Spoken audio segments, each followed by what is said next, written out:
Hello and welcome to another episode of Papa Raptor Does Studio One. Today's episode is about extending a jam track. This is primarily for use by Blues Guitar Unleashed students, but it's made available to everyone via YouTube. Today we're going to be working with extending a jam track, as I said. Within the Blues Guitar Unleashed forum, we have a section called the Virtual Jam Room.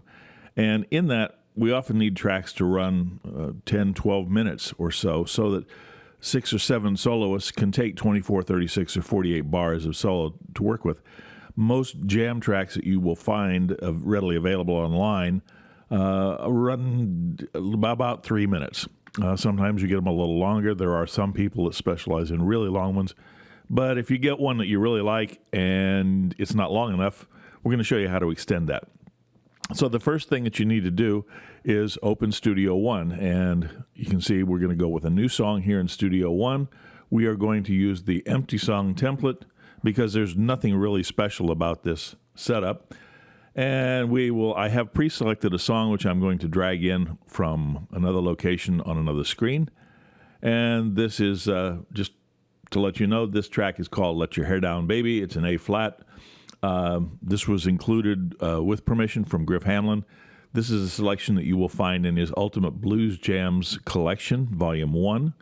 And I'll put a link to the Ultimate Blues Jams track package in the YouTube description. So the first thing that I like to do is I like to set the tempo properly so that it makes my life a lot easier in being able to seamlessly or semi-seamlessly do this. And so what we'll do is we'll take a look up here to set our tempo, and we'll start and play it.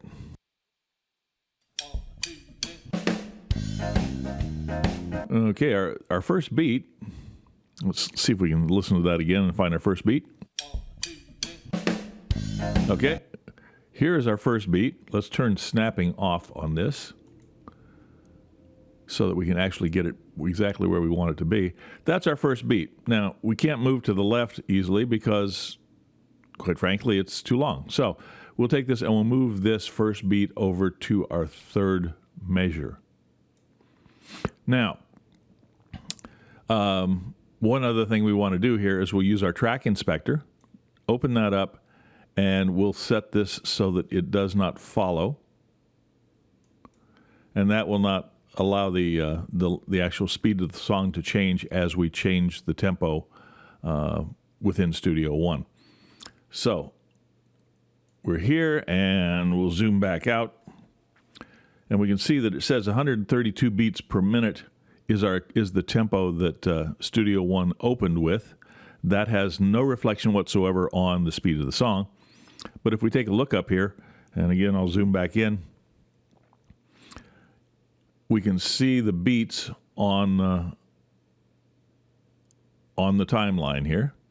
And here's beat 1, beat 2, beat 3, beat 4, and the fourth bar, or the second bar, if you will, is here. And that's slightly ahead, which means that the tempo of this track is faster than the tempo that is listed in Studio One.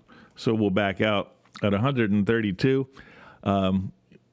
You can kind of swag it and try to get close. It may be trial and error. You may end up too fast, too slow, and you may get it. Now, just in the interest of saving time, I've already tested this, and I found that the speed is 138 beats per minute. So I'll set that. We'll come back up here and reset that first beat to be at the beginning of beat 1. And I'll turn on the metronome just to verify that this is, in fact, the correct speed.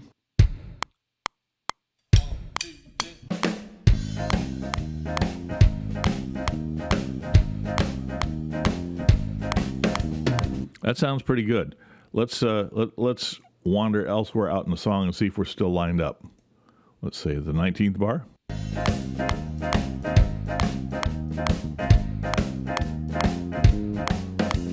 It's staying pretty close.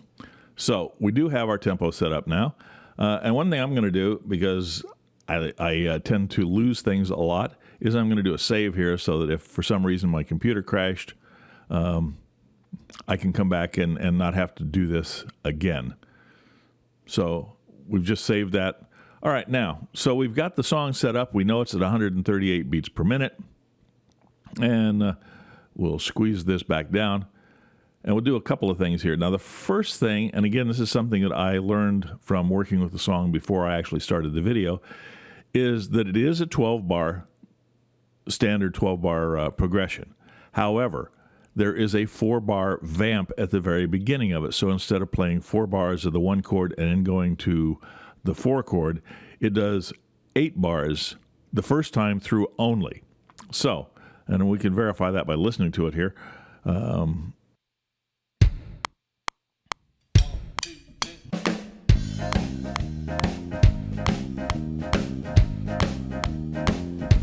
here's where you'd normally switch, but it stays on the 1, 2, 3, 4, and now we should go to the 4 chord. And we do. Okay, so we know that our 12 bar doesn't actually start at the beginning of the track. And what we'll do on that is just take a look up here. And we know that we begin on the 3rd bar. Let's see. Move this over just a bit and zoom in on it. And this is our count in. Here's the 3rd bar, which is where it begins. So at this point, unfortunately, we have to use a little bit of math. You don't have to, but it does make life a little bit easier. So we know that our 3rd track, this is the beginning. And what I'm going to do here is I'm going to come over here and I'm going to open a marker, the marker channel.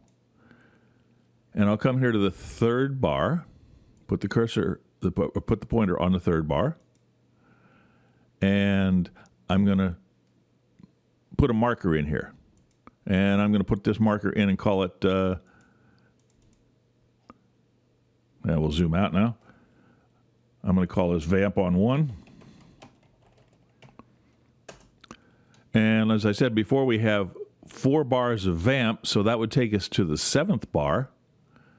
And we put a marker here, and this is where verse 1 begins. And we'll double click on this, and it allows us to edit the name, and we'll call it verse 1. And every 12 bars thereafter, the pattern should repeat. Now you'll notice also with the track inspector, this gives us a list over here on the left of each of the markers that's in there. We don't have to keep that on there if we don't want to, although it is handy. So here's where the first verse begins. And if that is the case, here's where the math comes in. 12 more bars. Our next progression should begin on bar number 19. So let's start here, start playing at 17 and see if that in fact is the case. Actually, let's back that up a little to like the 15th bar and see, because we should hear some progression going through it. And here's our turnaround and the beginning of verse 2. So it in fact is correct. So I'm going to put a marker here.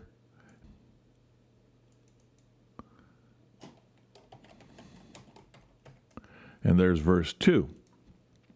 Okay, so I'm not going to go through the process of adding a marker at every 12 bars in this case, although normally if I were working with this track, I probably would. But again, we have to rely on a little bit of math. So bar 19 started our 2nd verse, bar 31 starts our 3rd verse, and it goes on. It looks like the track ends at verse somewhere between 105 and about 110. So a little math tells us that we go up to our last verse starts at bar 103. And so let's go to 103 and see what we have here. And we'll back it up a little bit and see what our turnaround sounds like.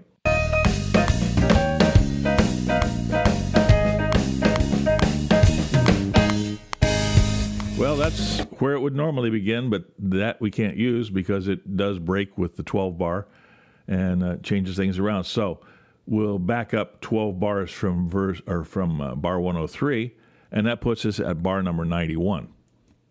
And that should be the beginning of, or the end of a previous 12 bar version. Okay, so that's where we're going to start. And let's just, for sake of argument, I'm going to create what I call a donor track.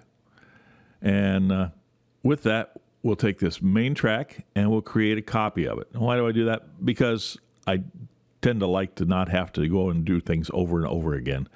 So I'll just duplicate the entire track, and that way we have a complete clone of it here. So this can be my donor track, and this will be the original track. So they're identically lined up, so all of our markers will be the same, which makes it really nice.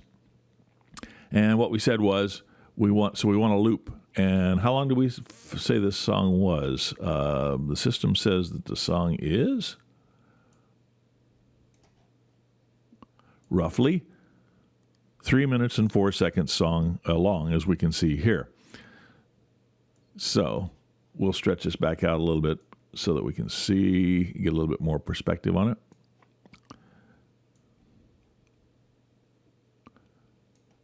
And we want to cut this at at bar 7.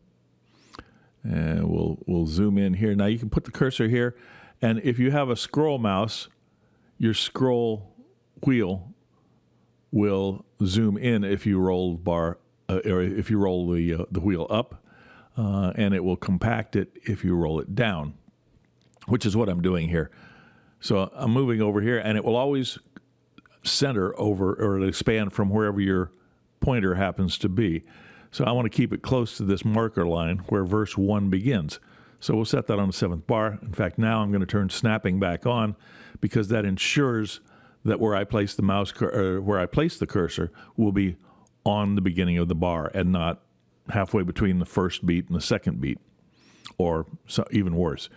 So we'll mark that there, and I'll come down here into the donor track. Actually, what I'm going to do, since it's completely off screen, is I'm going to split this and do it in 2 steps. I'll use the split tool, and I will come down here and put the split marker right on the cursor, and I'll click that, and as you can see, it is now separated the first portion of the track.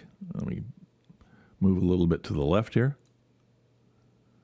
It's separated the intro into its own event, and everything from the intro to the end is now a separate event as well. What we'll do now is we'll go on to the end of the track, and we said that at verse 91 was where we were going, where it ended. So let's see. There's bar 91. I'm sorry, and I'll get my split tool again, and I'll split that. Now I'm also going to come up into the original track and split this. Now the reason being is because that ending, we don't need it in that location. So I'm actually going to delete that at this point, and just push the delete button. Now it's gone. So we have the song complete except for the ending in the upper track, and we have the donor track separated into 3 segments, which I'll call the intro, main body, and the ending. Now what I'm going to do is I'm going to come down into the donor track, and I'm going to click on the center section or the main body of the track, and I'm going to copy that. And then I'm going to come up here and change the focus to the upper track. Now my cursor is still at the very end. Excuse me.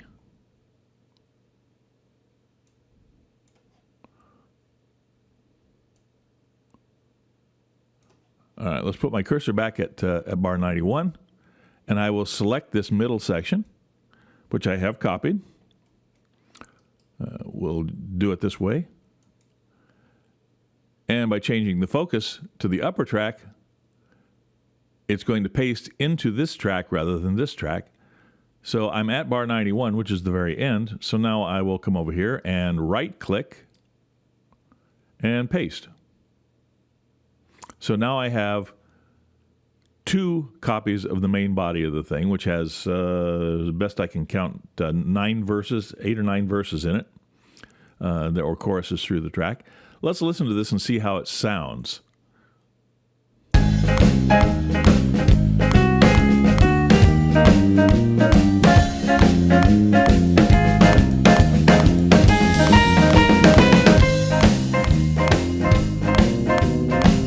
That sounded pretty good. All right, so let's take it from there. And we have that track copied, so we can move the track here, or move the cursor using the pointer to the end of this one. And we can do another paste. And now we have 3 copies of it. Now, let's take the pointer and move the cursor to the end of that and see what we have for timeline. It says we're now at 7 minutes and 23 seconds. I'd like to get this track to a little over 10 minutes. So let me just zoom in here and see what we got. All right, so I'll put the cursor here, and I will paste again with the Control V. And that gives us another set of copies of this. And I'll zoom back down. I'll move the cursor to the end of this one, and it tells us that our timeline is now at 9 minutes and 51 seconds. Let's put one more in just for good measure. Now, I'm going to show you something else that you can do with this. We have this copied. It's on the clipboard. Now, instead of having to move the cursor every time, I can do what is called a duplicate. I can paste this again, which is the menu that I get if I put the cursor outside of the track, but it's going to paste wherever the cursor is, which is over here. We don't want that. I can put the cursor, or put the pointer within the last highlighted track, and if I right-click on it, I get an option called Duplicate that shows up. And what Duplicate will do is it'll copy and paste this particular event, and it will automatically paste it to the end of the current event. So it'll give me a seamless transition. So I can go ahead and hit duplicate, and it gives me one. Now, I don't have to do the right click in that again. The hotkey for that, if you'll notice, is just a D. So if I hit D again, it gives me another copy. And we're back here at about the 10-minute mark. And if I hit D again, I've got it. And I can go on as long as I want, as many times as I want out on this. I don't need it that long, so we'll take this one off. This is the last one that I want. So now we have a track that is roughly 12 minutes and 17 seconds long. And we can drop the ending onto that very simply by coming down here, right-clicking and copying, or using the shortcut key of Control-C and copy the event, which is just the end, and then change back from the donor track to the final track and put our cursor at the end of this and paste, and there's our ending. So let's listen to that.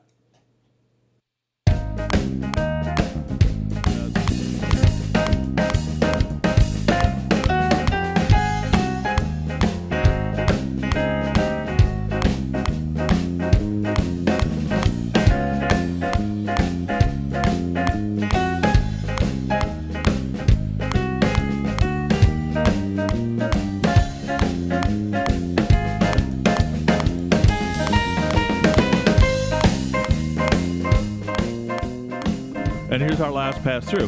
That seemed pretty seamless to me. So now we have a track that is in total.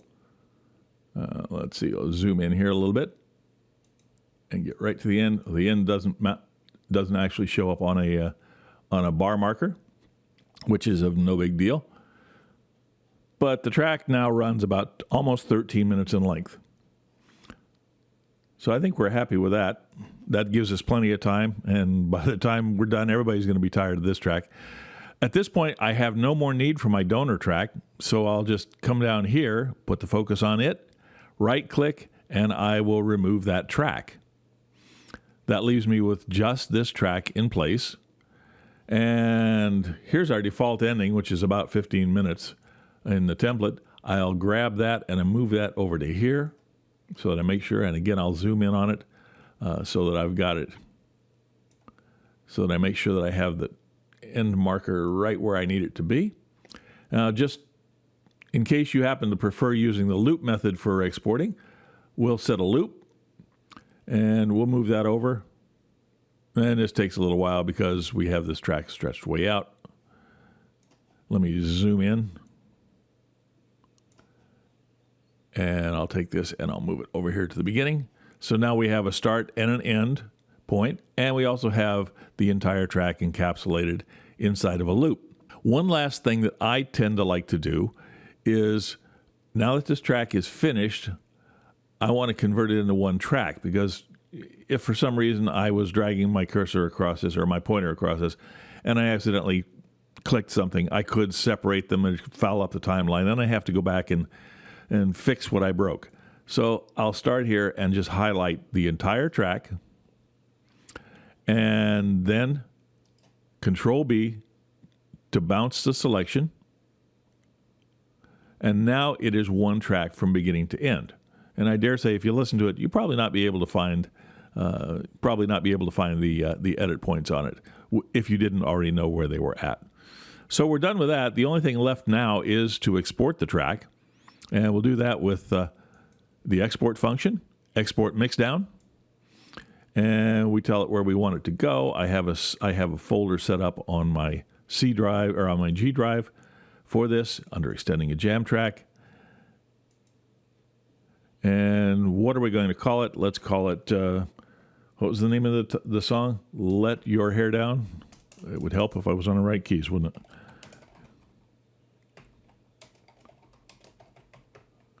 And that's an A flat.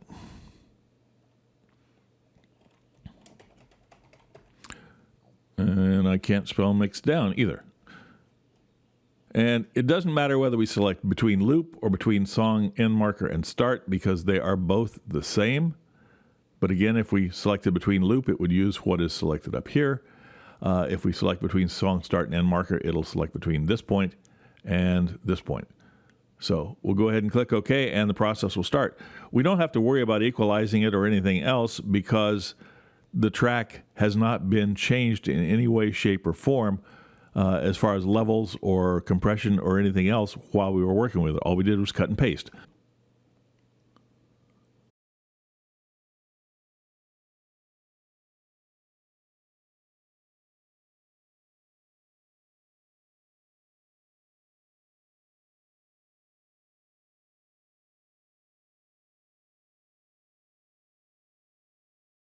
Okay, so now we have a track called Let Your Hair Down, A flat, mix down, in the destination folder where we left it. And that's it. All we have to do is upload it to the to Dropbox and post it in the virtual jam room. I hope you enjoyed that, and we'll see you next time. If you have any questions, please post them in the Blues Guitar Unleashed forum, or you can post them right under here on YouTube. Thanks much. See you soon.